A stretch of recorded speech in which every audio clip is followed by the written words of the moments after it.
Those graphic details and going back and saying the things that she said are going to be absolute key. And it's going to be the weight of the jury or the weight of that testimony for the jury to kind of decide if that is plausible or believable. And to go through those type of recounting what happened to you is something that's very powerful. Real life.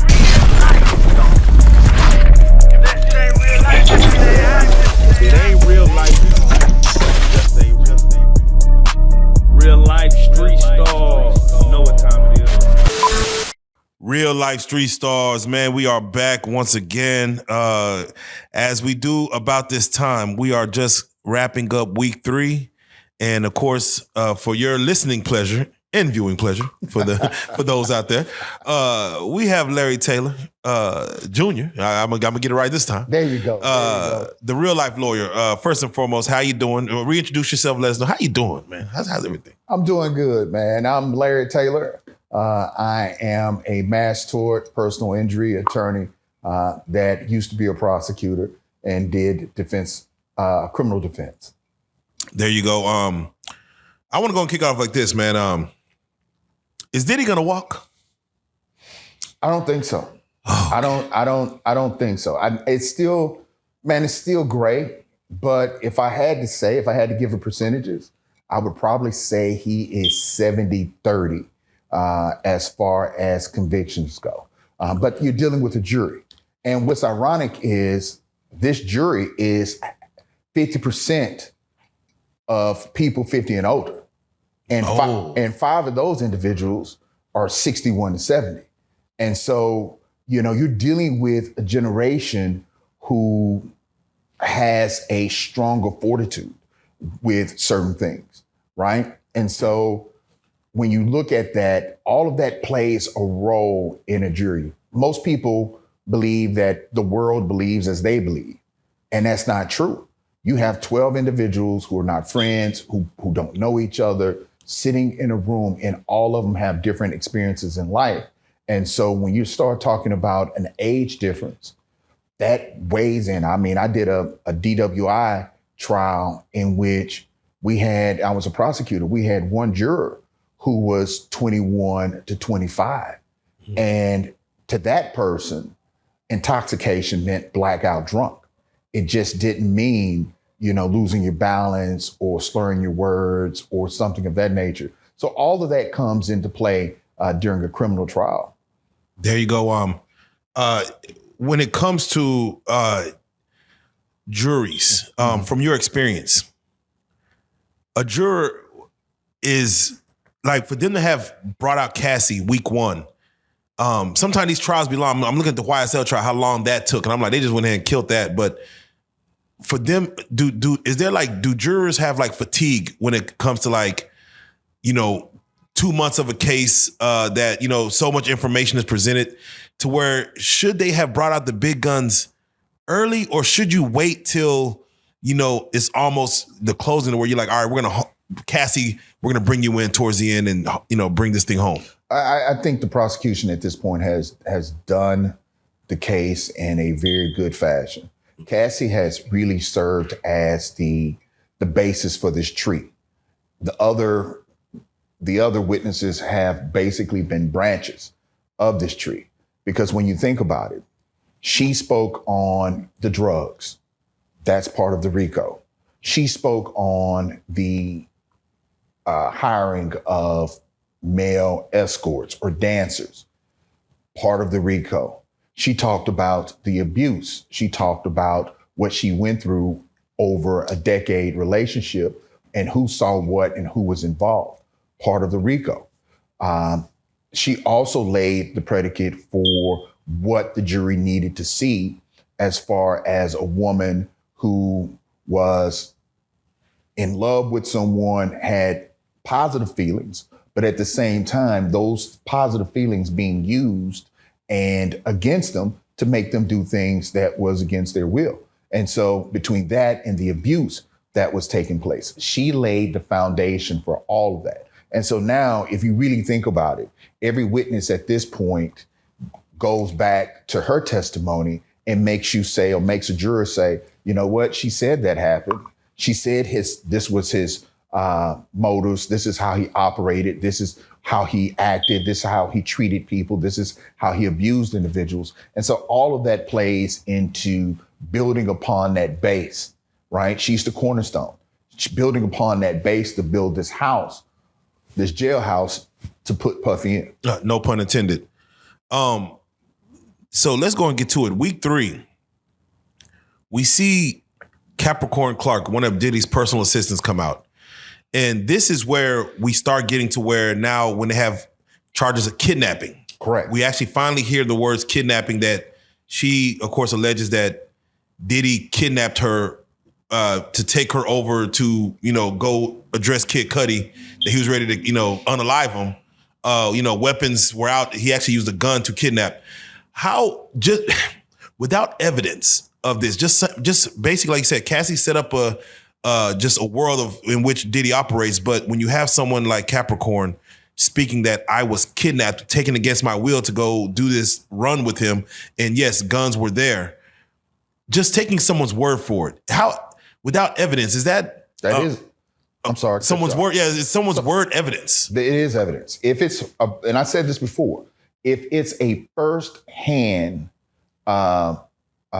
testimony, right?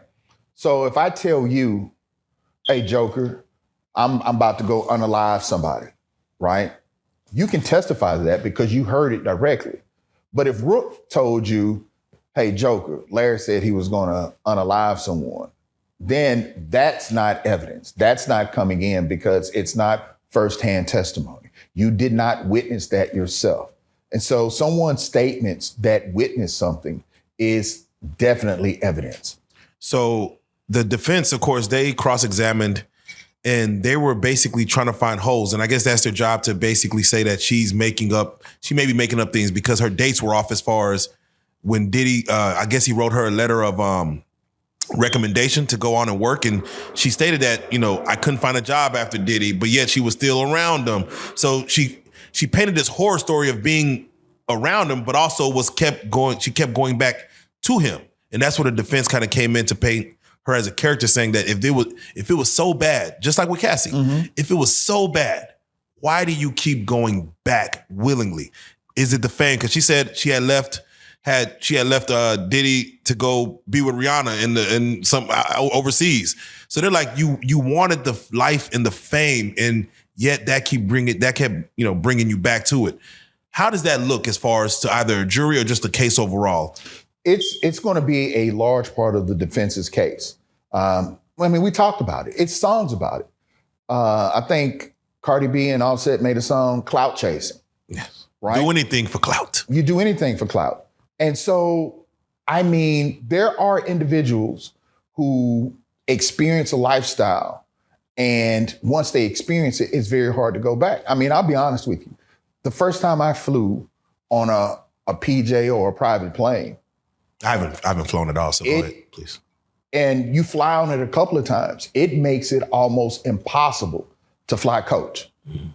Right? Like, if at that point, if you're not on a plane and someone is not serving you food, bringing you drinks without you pulling out your credit card or something of that nature, or without you sitting next to someone who is with a kid or some other stuff, at that point, it makes it almost impossible. And I'm just saying that for me, because of that experience, right? You've flown on these planes. Now you think about that. That's just a plane. Now you're talking about someone who's never stayed in a regular room, who's always stayed into a penthouse suite. If you've never been to a penthouse suite or stayed into a penthouse suite or been a VIP guest of a hotel, the experience is totally different. And when you are receiving the reciprocation of, or the benefits of that person's lifestyle, to have that, to be removed from that, because I'm not going to say take it away, but to be removed from that is very difficult, because Capricorn talked about it. I'm on yachts, I'm doing this, I'm doing that, and I had this great job. Well, if you no longer have that job, you're not entitled to those perks. And I'll give you a perfect example because I thought about this earlier today. Please. Many of your listeners have walked off jobs. They've either called in and said, I'm not coming back in, I quit. They've walked in and said, I quit because of how they were treated, right? Right. They quit a job. Lots of people have quit jobs. What made it so difficult, especially given this circumstance, for someone to quit a job? Because if you're talking about mental abuse and you're talking about the psychological aspect of it, and you're working for someone, why didn't you quit the first time it happened? Personal assistant jobs are jobs of, strenuous work. I mean, you don't know day in, day out, you don't know what you're going to deal with, to the point where I see everyone possibly not saying, I'm going to be this person's personal assistant for a decade or on. You're going to want to one day grow out to do something else. So I look at it like buyer's remorse. That's how I kind of look at it like that, just to play devil's advocate. I'm like, Right. More so you didn't get what you kind of wanted out of the thing. So therefore, and we're going to get into her testimony a little more, but her coming to speak, some of the, of course, the prosecution is bringing these witnesses forward. Mm-hmm. So they're making sure that they're getting people that's going to speak against Diddy and things that he's done. But a lot of it, I do believe not only Cassie, but a lot of them, because of the time gap in all this, it sounds like a lot of buyer's remorse of what they put in versus what they got out of it. Well, I'll give you even one more. I think one of the dangers that the prosecution faced is all of these individuals are not equally situated to Sean Combs. Correct. So other than Kid Cudi, there's not been anyone who could take or leave Puffy. They all were either asked to leave or they left, but all of them tried to come back and tried to grab hold the lifestyle that they experienced when they were with him. And so you're talking about years away from them and you come back. And so that's going to play with the jury. Whether people want to hear that or not, that's going to play. Because if you and I are both millionaires and you abuse me and I stick around, okay, why would this person doesn't need anything? Why are they subjecting themselves to this? Might be one thing. But someone who was elevated and received those benefits were no longer there, right, and came back. And quite honestly, a lot of these people or some of these individuals have either had civil suits against Sean Combs at one point, or kind of the defense has insinuated that this person is going to file a civil suit against Sean Combs. Yeah, I believe even Capricorn herself, she had settled, and they didn't speak on the amount, but there was a situation where she settled. And just when you hear, and again, this just goes to celebrityism in general, when you hear a Sean Combs settling, a R. Kelly settling, a Michael Jackson settling, and then a later situation comes up and you hear about, this, because of course normally settlements are sealed, can't really talk about the amount and things of that nature, but when you hear that someone settled, does that play as just a guilty conscience on the jury, as far as if you settled, that means you probably did it, versus maybe they just didn't want to take it to court and pay for the lawyer fees and all that? Does that play to jurors that if you settled prior, that is more so that you're guilty of whatever they're reaching out for? This goes back to my argument, even when I deal with my own executive assistant or talk to individuals, everything is relative based on what you understand, right? You and I might say to ourselves, hey, I'm going to supersize my meal. Well, someone who is counting every penny, that might seem like a stretch. It's just 35 cents or $1 to us, but to someone else, that's $1 million.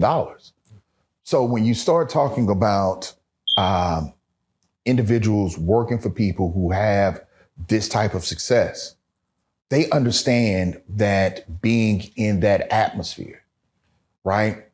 These individuals wouldn't have been able to meet Rihanna. She went on vacation with Rihanna. Oh man, that's kind of wild. Had it not been for her ability to be with Sean Combs, she would not have been afforded that opportunity. And so, all of that is going to play into the defense's defense. in the sense that these people were elevated to a status, and when they were no longer part of it, like you said, buyer's remorse, resentment because they weren't let back in, or maybe they thought of themselves that they had arrived and they no longer needed him. And when they stepped out, they realized that that was not the case. People do it all the time. They go out, they work for people, they go out and try to start their own business doing the same thing and realize it wasn't as easy when they were with the company doing it on their own. Definitely.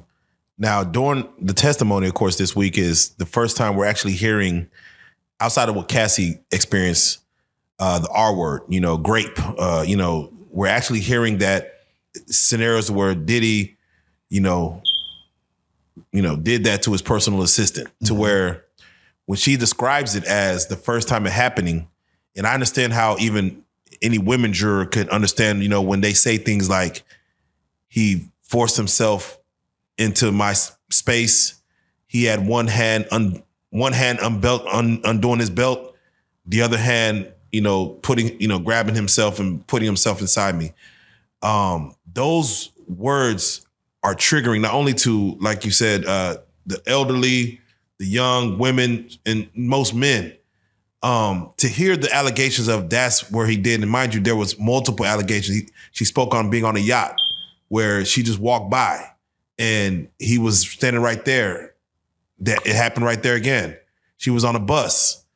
She was on one of the things. He came in, she just felt the weight on her, woke up to him on top of her, and he did it right there again. It's always the interpretation of what it is at the time. Because again, normally if it's a violent, graping, you're going to go to the police. You're going to tell somebody right then and there. You're going to have somebody be able to co-sign saying that, she told me that happened immediately. Mm-hmm. For it to be so many years later, a decade or so later, and she's saying that what she experienced was not, willingly. She did, it was forced on her. Then it happened again and again. Where does it come as far as that testimony, where the belief is in that, like, okay, you didn't leave and this happened to you again and again, and you sound like he's like, I didn't want it. There was a time when she's in the closet, he just walked in, pulled himself out, grabbed her head, and made her, whatever. And you stayed. And so it comes to like, and again, it's very touchy subject right now as far as speaking on this, but how does that play out in the court in front of jurors when you stayed and it kept happening? And then finally up until him getting caught with this whole situation now is when now you're like, okay, let me tell my story. So let me start off with the pluses for the prosecution on this, right? Those graphic details and going back and saying the things that she said are going to be absolute key. And it's going to be the weight of the jury or the weight of that testimony for the jury to kind of decide if that is plausible or believable. And to go through those type of recounting what happened to you is something that's very powerful. And for her to be able to give, and we don't know exactly how detailed she got into that testimony, right? Did she talk about birthmarks or anything that only someone who would have had a sexual encounter with someone would know? Those type of things are going to be absolutely key. The second thing is the grooming aspect of it. The previous, I can't remember which of the male assistants made the statement, but when he was talking about Ms. Ventura, he said, this is going to be easy, I'm paraphrasing, because she's so young. Oh, yeah, yeah. And so now, depending on the age of this assistant, when these acts happen, it could show that Mr. Combs had a target range or an age group that he kind of knew that if he showed himself to be a father figure or put himself in that Camelot type atmosphere, or Lancelot type atmosphere, that he would be able to have his way with these women. And so all of that is going to play in a juror's mind. On the flip side, for the defense, the question was brought up. You were interviewed by law enforcement. Why didn't you bring this up then? Why are you just now bringing this up during this trial? That wasn't your testimony or your statements to law enforcement previously. And so the credibility of her statements and the gaps are going to be things that the jury is going to look at, especially if the defense hammers in on that. That, okay, she said this, but when she gets up here, she makes it worse by saying these things. Why weren't they said then? And so all of that's going to play a role, especially since she was seeing a therapist and, the thought process might be she's come or she's had some breakthroughs or she's gotten to a point where she could talk about some of these things. And so she should have said these things previously. I wouldn't even be surprised if the defense would lay into the fact that the prosecution coached her into saying some of these things. Yeah, she mentioned something, and again, it's all about when you say things like, she said, Diddy always liked to finish. Like how long did it last? She mentioned that until he finished, like he always finishes. And I'm like, man, and I get it, again, touchy subject to where how do you tell a person no or stop, or it just goes into the question of, so this is going on for minutes, let's say, going into, and she did say it was quick. Like they say, how long did it take? Quick, but that's, relative. It's relative. So, but she did mention that he liked to finish. Like he had to, finish. And I'm like, man, it goes back to, like you said, if the defense, brings it in, were you smiling during this? Were you laughing? Did you enjoy it and things? And she'll most likely say no, but should Diddy, and I got to get your take on this, should Diddy testify? Should he get on that stand to speak to his point of view of all these scenarios? I don't know. I haven't sat down with him. Before I let a witness testify, especially in a criminal case, I'm going to drill them. I need to see what your temperament is. I need to see if you get frazzled or if you change stories. And let me just tell everybody, you can say whatever the heck you want to say. I've seen the strongest people who thought they were all that, people who would argue with people in the street and fight, get up on that witness stand and crumble. Them bright lights hit you, it's a whole different ball game, because now everybody in that room is looking at you. And I'm telling you, I had a witness, a client, that she told me she was the end all be all, and she was this, and she was strong, and she was this. And it was a deposition, and she got to talking, and I'm glad I wasn't on camera, because I looked at her side-eyed like, where was this woman who was talking this noise outside? What does crumbling look like? Like getting in front of the stand and speaking, what is it? Stuttering? Is it losing your composure, yelling, argumentative? Like what does crumbling look like when they expect you to go up there and be, all right, knock it out the park? It's all of the above. It's all of the above. I mean, it is sitting up there saying, I don't know. Well, in your statement, you said, well, do you stand by it? Yeah. I mean, I don't know. I mean, I could have missed something. Or you start, you go rogue. And now whoever's asking you the questions, you're saying yes to everything that they're asking you because you just want to get them to leave you alone. And so, depending on, and his behavior, it's such, and when you're dealing with type A personalities and people who have been catered to and have, I like to call it godlike mentality, right? Like I can make you, break you. When you have, and you've seen it in movies, Jack Nicholson and A Few Good Men. Come on. When he hits his fist down and says, you can't handle the truth. Come on. He got broke. He was strong. He was strong, but he got broke based on the fact that he started to testify against himself. Yeah. That was a statement against interest. Yeah. Boom. I'm done. There you go. And I think a good lawyer And Brian Steele, like he's he's cold. I like Steele. Yeah, he's on point, man. A good lawyer could break you down. Like they see already. Oh, I want him to get on that stand just so I know his temperament. I know what trigger words could get him to crack.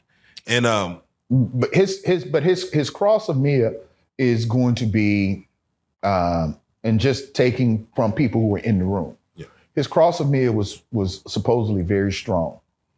And so you really need to balance how you come across with the jury. Remember, they didn't cross mom. correct.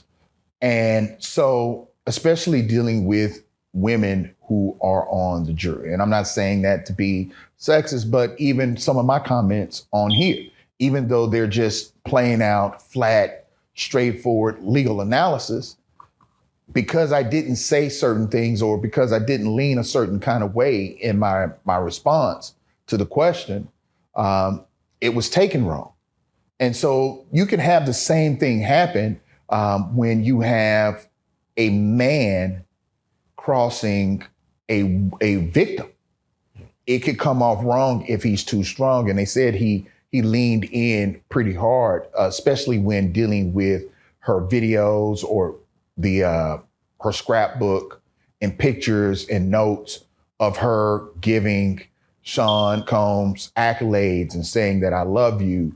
So, and he kept leaning into, but this is the man who raped you.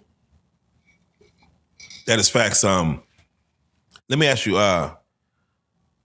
who would you say in your just watching high profile cases, do you remember a lawyer just putting on just a prosecutor on the prosecution team, just putting on a show, like just did an amazing job that you have to applaud? Is there any cases that you can maybe gear our audience to maybe go back and watch some court TV or something?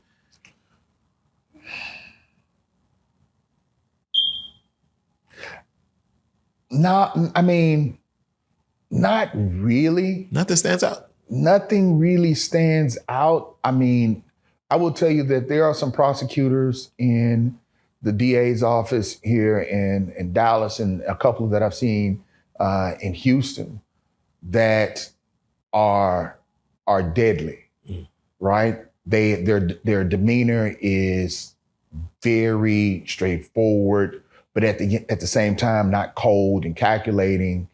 And they'll ask questions and they won't ask for too much. And that's the thing, right? If you're a prosecutor, what we tend to do, and we see it when we see pastors. You ever seen a pastor and the crowd is clapping and people are falling out and crying, and instead of closing it down, they go another 30 minutes, and now people are sitting in church like this. And they've lost interest. They've spent their energy, and you hit that high note, but yet you went back for more.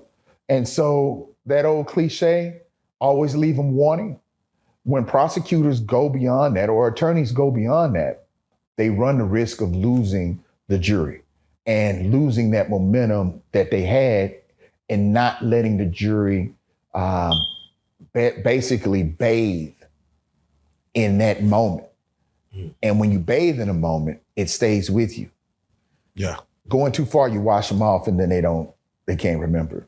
You've always practiced on the defense side of things. Have you ever done prosecution? I have been a prosecutor. Okay. Which one, what percentage have you done more of or less of when it comes to on criminal side? I've probably done more defense than prosecution.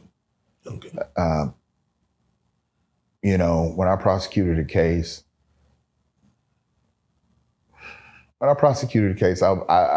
I think I was a pretty good prosecutor. I prosecuted some high profile cases in Dallas. And so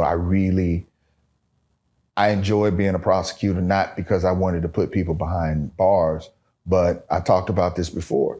It gave me an opportunity to really look at the evidence.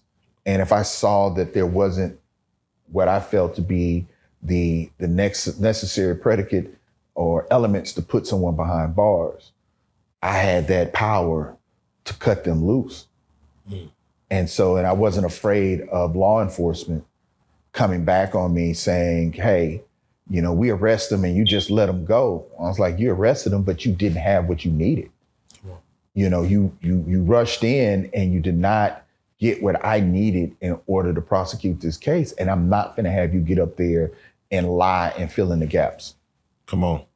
Now, I got to, I'm not a judge, but I got to have a quick sidebar with you. All right. This is me just talking to Larry Taylor. It's not, outside the lawyerism.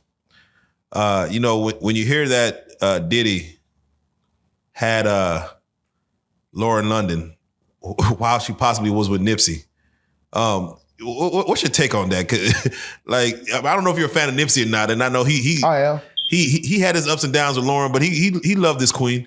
To hear that, in this trial comes out that possibly Diddy allegedly was with Lauren around the time of Nipsey.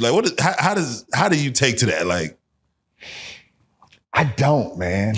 I mean, look, man, everybody, I'm sorry, but I'm a firm believer in grown people do what grown people want to do. Hey. I don't have a judgment. I'm not in the room. I'm not part of it. Grown people do what grown people want to do. And I don't know everyone's situation. And so it's really hard for me to interject myself and that's more for your celebrity news. Yeah. You gotta jump in there. Yeah. So that's not really my thing to jump into that. I would hate that if it was something that interfered with their relationship because of that. I would hate for that to have happened because I think they made a great couple. But if you want to talk about jumping in and out of relationships, let's go back to Deshaun Combs with Miss Ventura and her relationships. That evidence came back in and was discussed about Michael B. Jordan and all these relationships she had. But at the same time, I think it was a situation where she was in a relationship, and I think her name is Gina. Okay, yeah. Who Sean was also seeing, or Ms. Ventura found out he was in a relationship with while they were separated. Yeah. And so that's going to lead into, was she really trafficked, or did she really have that underlying mental issue, or I'm not say issue, but the captive mentality? Because you're on a date with Michael B. Jordan, or you're in a relationship with Michael B. Jordan, and you hear about Sean on a date, or you see something on social media, him with another woman, and you get upset about it. You're not together. That starts leaning into a jury probably saying, okay, what do we have here? What is really going on? Was this what the defense is saying? Is this just a very violent, argumentative relationship? Because I'm expecting the defense to put on witnesses to say that Ms. Ventura was also violent toward Sean Combs. Don't hate me. Yeah. Don't hate me. Don't hate him. But I would doubt that they don't have a witness who would come in and say that, because that's going to play into, this was just their relationship. They were violent, argumentative, sexually explorative individuals. While that's not what you and I do, that's not what the jury does, that's not what they do, that's not what he or she does, but this is what they did, and that's not a crime. Mm. Now, they say that in order to convict of the RICO, you only have to have 2 of the 8 charges put against them to give it a RICO. So whether extortion, kidnapping, arson, whatever it is, they got to get 2 of the 8 charges. So with Ventura, and not only that, but also, you hear about Kid Cudi, you have arson, you hear about kidnapping, you hear about, Can I pause you right there? Please. And I want you to continue to go. But so on the arson, speculative. No hard evidence that he actually committed it or ordered it other than through Capricorn. The thing with the gun, right? She says he came in with the gun in his hand and he said, let's go kill or get him and she got up and she left. I haven't seen the transcript. On this one, but to all accounts of what took place in this, he came in with a gun and he said, "Let's go." I don't really recall any testimony or anything saying that he basically pointed the gun at her, told her, "If you don't come with me, I'm going to kill you," or any of those things. And so I'm pretty sure toward the end, the defense is going to say he might have come in angrily. He might have come in, even if he came in with a gun, it wasn't directed toward her. It wasn't directed. She just so happened to be the person who knew where he lived, right? Right. So he came and got her because you work for me. Now, I said early on that they were going to potentially get him for a RICO on everything but the sex trafficking, even though they still have it with the flying in of the escorts or the dancers. But I said it was going to be most likely the drugs, because they've laid down the foundation that everyone that was, or better yet, Ms. Ventura and Sean Combs liked to do drugs, and they had their assistants go out and buy the drugs. They gave them cash to buy the drugs. And so now you have this enterprise of really drug trafficking, right? You have your employee using them as a mule. You have a corporate entity. So now you are the head of this organization and they work for you and you're telling them to do things that are illegal. And so there's several things that were done that were illegal. People talk about the cash for the baby oil and the sex toys versus using the company credit card. I'm not really that hell-bent on that being that big of a deal. If I go on a legal trip and I'm doing something for a case, if I'm not eating lunch during that case, right? If I'm not in a courtroom, if I'm not in a law office doing something like working on that, if I wanted something outside, for example, I wanted a bag of chips, or I wanted something that really didn't have anything to pertain to the case, I'll pay for that myself, right? I'm not charging that to a client. I'm not adding that to the corporate bill as far as something that pertains to me personally. I'm not putting a stick of gum on the corporation. But 300 bottles of baby oil, cash, or we're going to use the bad boy account to, no, that's still, you love that baby oil. But no, I'm just look at it as, because they're going to try to find the footprint of where that money, to show like, oh, we have the receipts, we have, here goes the bank drafts of but the it was baby. Cash. But it was cash. A lot was cash. A lot of it was cash. You know what? I actually had something to read to the please. To the indictment. When we talk about the indictment, the government must prove that the defendant abused, threatened, or coerced women and others around him to fulfill sexual desires, conceal his conduct.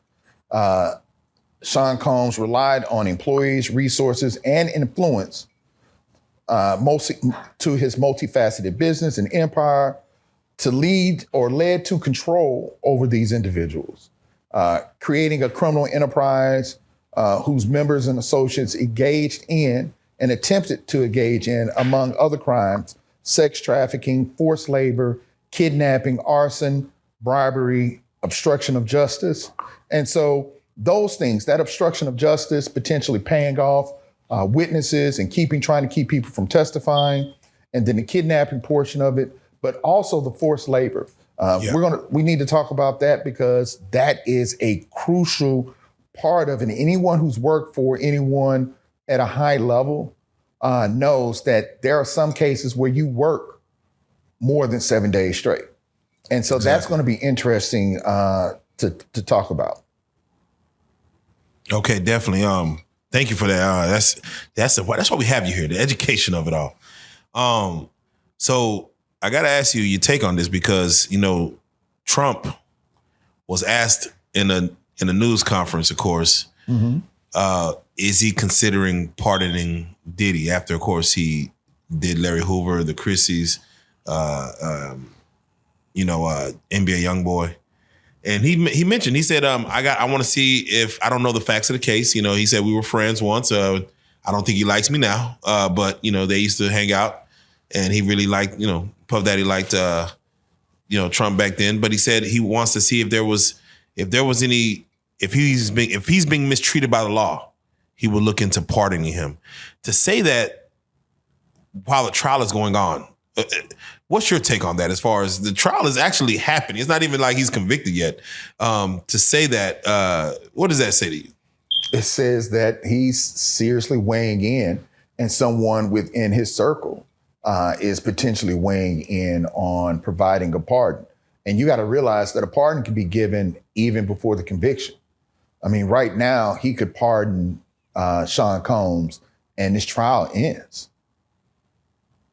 And so, I mean, it's really interesting, and who knows? And so I'm going to do something that I typically never do, is speculate. Yeah, let's do it. What if potentially somehow the president is mixed up in a Sean Combs party?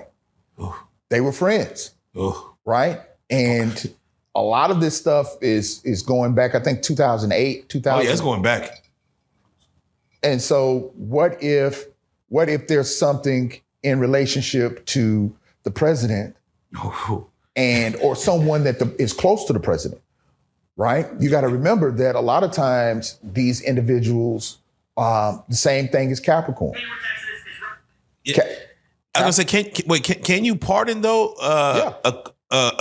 Before the verdict even comes in, can you just kill all that? Yep. Oh wow, I didn't know that. That's crazy.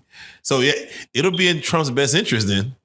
Yeah. If he wants to throw a pardon out there, like y'all kill this investigation.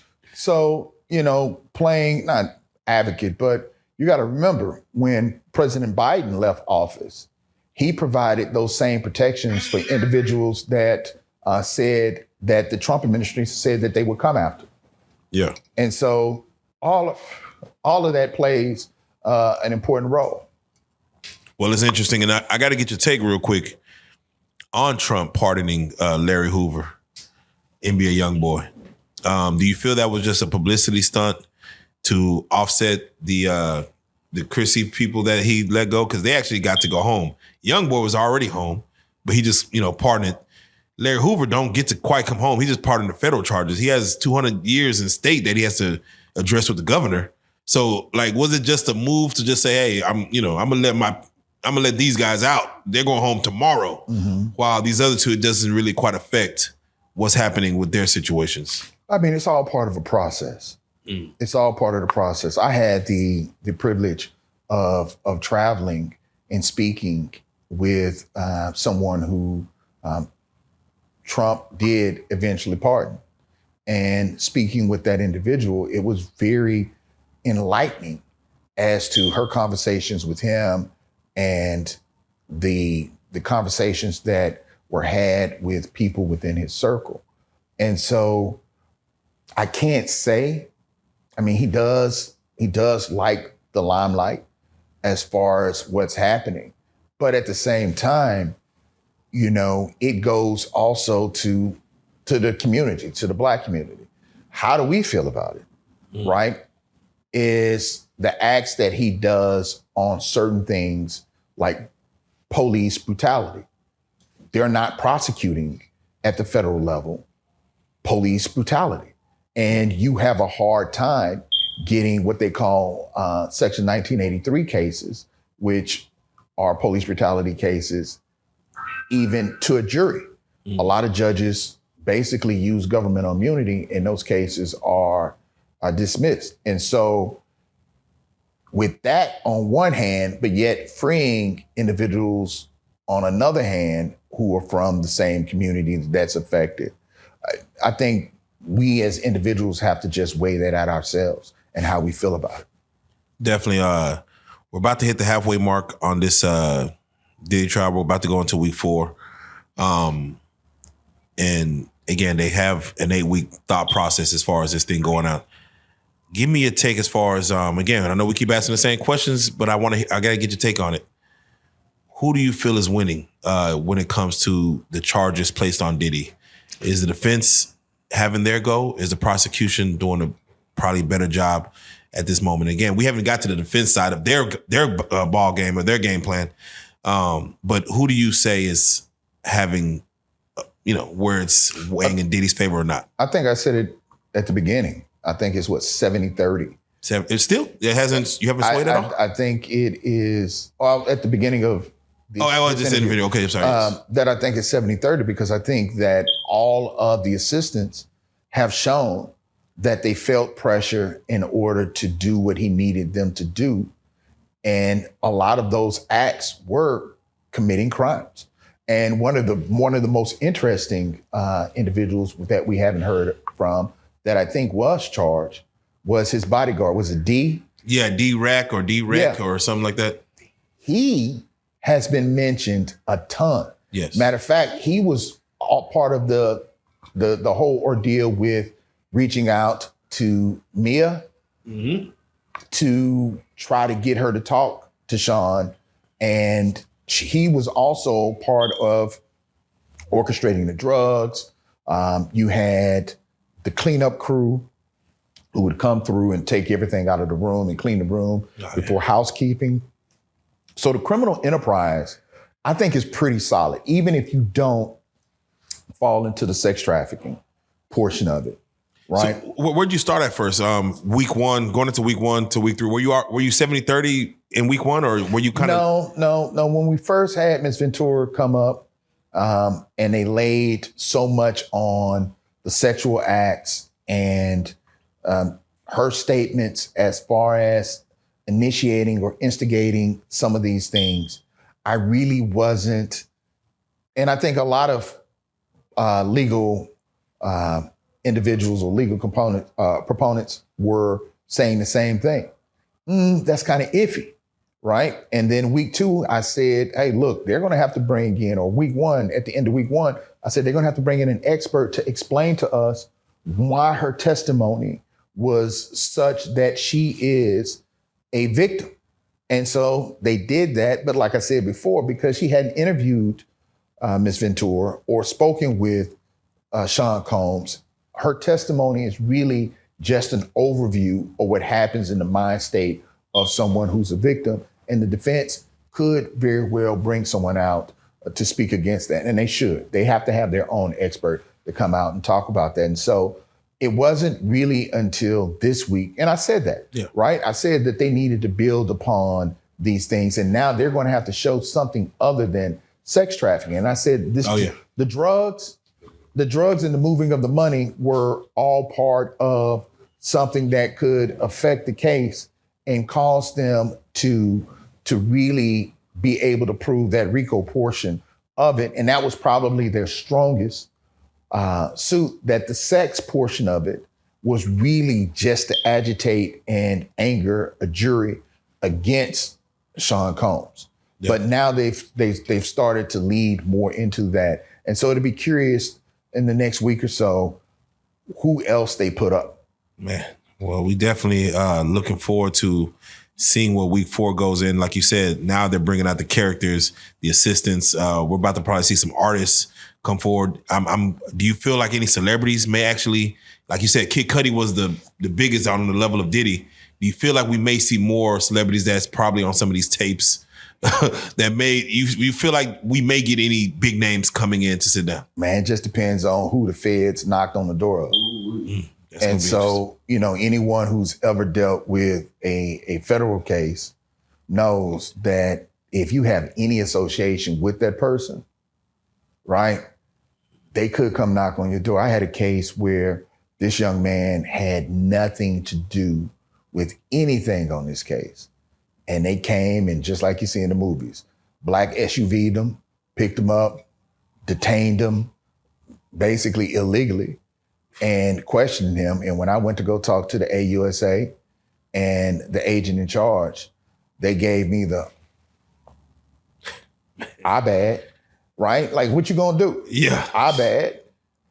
And so And I'm not saying all of them are like that, but yeah. And so you could very well find yourself in the web of something that you didn't know anything about and have testimony elicit from you to talk about what you did see or what you did know. Just because of your status, if you ever saw him hit her or if you ever did drugs with him, that too goes to the credibility of the prosecution's case. Oof. Well, it's about to get very interesting. And again, can't wait to see what they kind of roll out next. For those who are following this trial or just trying to catch the cliff notes, it is about to get interesting as far as them honing in on the final portion of the prosecution's case. So it's about to get very interesting, and I can't wait to have you come back and speak on it. In the meantime, before I let you go, I got to have you, man, speak on who's your tailor, who's your like. This is one of the most dapper Dan as you done came. You're up in the bar a little bit, no pun intended. Can you shout out your I'm nervous too, man. I'm nervous because I get beat up so much. So Gucci. Come on now. Let's go. Let's go, man. Gucci. Let's see. Yeah, come on. Oh, man, come on. Look at that, man. Hey, that's from Italia. Yeah. Flown in. So, the stork brought it in, goddamn. So no, definitely, as always. But I also support local designers. So if you're a designer, if you have some things, I just like nice stuff. Oh, Big T, shout out. And so, if you are a designer and you do things, reach out to me. Also, I have a prize for your viewers. Oh, let's go. And so the first 100 subscribers to Tailor Made Conversation that are going to be included, or better yet, we're going to do a drawing. Yes. I want to know how long people think it's going to take the jury to deliberate on this case. And so deliberation is when both sides closing arguments are had, and the case is done, then the jury goes back to deliberate. I want to know what the viewers believe is going to be the number of days or hours that is going to take in order for this jury to come back with a verdict. Not saying guilty, and we might even layer it up. If you come back and you say not guilty and it's not guilty, you win a certain prize. But the person who wins the actual days gets $500. Oh man, come on now. Gets $500. Who can't use $500? They get $500. So and this is anybody, the first 100 people that hop in, or just anyone that you're gonna. Well, if 20 people say they're gonna do it in 3 days, the person who chimed in first, is going to get the 500. Oh, okay. Yeah, so not everyone listed everyone who gets it right is going to win, but everyone that actually, or the first person who actually gets it right, and the first person who subscribes and leaves a comment. So when you subscribe, go ahead and leave a comment or send a message saying, I'm entering the deliberation contest. Please. And we're going to do that. And so that's Tailor Made Conversations on YouTube. The Instagram is the RealLyfe Lawyer. Yeah. And so it's Instagram, TikTok, everything. Yeah, RealLyfe Lawyer. We're gonna put some links in because I seen somebody put in the comments last time, like, how do I get to Tailor Made Conversations? I'm like, man, he's saying exactly what to type in. And so we're gonna put the actual link in the description to make sure y'all don't gotta work too hard. Just click the link to follow Larry Taylor and everything he's doing over on Tailor Made Conversation, the RealLyfe Lawyer, and of course, everything that he's doing, just in the world of lawyer attorneys and all legal things of that nature. With that being said, one last please, because I want you to also give them where to also follow you everywhere. Okay, one last thing. So I enjoy the comments. I really do. Good, bad, and the ugly, right? So from my suit too small, or I have my son's suit on. That's not true because my son is both of my boys are 6'4", and one of them's like 290. Come on. Right? So he built like a house. So I can't wear his clothes. It would look like a overcoat on me. Come on. And so, but I think community engagement is good. I like the fact that we keep it respectful. I value everyone's opinion. as far as how the case is going, how I present, because I want to make sure that I give you at least good information to think about. I'm not trying to convince you one side or the other, but I want to kind of help you get into the side of a jury so that at the conclusion of this, you can say to yourself, yes, I remember and I thought about this, and this may be something that the jury used in order to get to their decision. And so I enjoy the comments. Keep commenting, keep following Real Life Street Stars, follow all of their programs. Shout out to my girl Angel. Come on. Continue to watch the content, continue to support, because especially those of you in Dallas, make sure you support your hometown, but then everyone across the world, the nation, make sure you support these young brothers because they're doing great things. And I appreciate it, man, once again. And we have to say it, Larry Taylor, back on the couch, the Real Life Lawyer. We appreciate you. And as always, you are a real life street star. I salute it. Let's go.